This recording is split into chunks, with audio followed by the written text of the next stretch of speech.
Whenever I went to see my sister perform, she's a cellist professionally. She was like, this is Marion, she's my little sister, she plays too. And they were talking to me and they said, what do you play? And I was like, viola, and then they said, ew. As much as I hate to say it, a lot of the accusations of the viola are very much true. Like, they're based in reality. If I'm trying to play a fourth note, I have to put a lot more strain than someone with larger hands would have to do. But it's really just an instrument that you've like sized up from the corners, like on Photoshop, of a violin. There's some periods of history where it's kind of left out entirely. Like, music that's composed for it is just not desirable because composers don't learn how to play the instrument. They can't even read the music usually. And your teacher is like really strict with you because you learn as a little kid and you grow up and you're like, things have to be this way.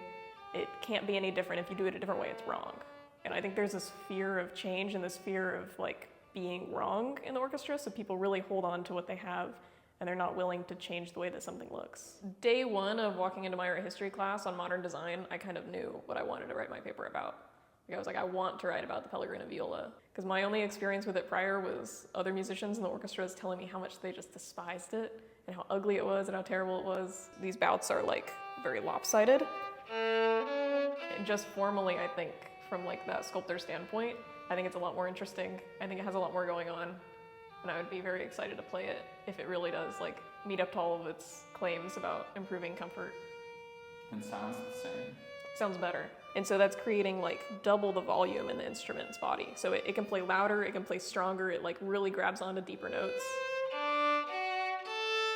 The instrument isn't like flawed from the beginning. It's not like this lost cause. Like, I think a lot of people hold on to these ideas that things are the way that they are because that's how they have to be. But in sculpture, you can make something out of nothing. You really can manipulate the world to be any kind of form that you want it to be.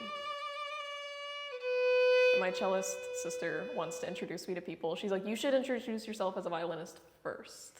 Say viola second, like it's not like your main thing. And I just can't do that. I just think it's wrong.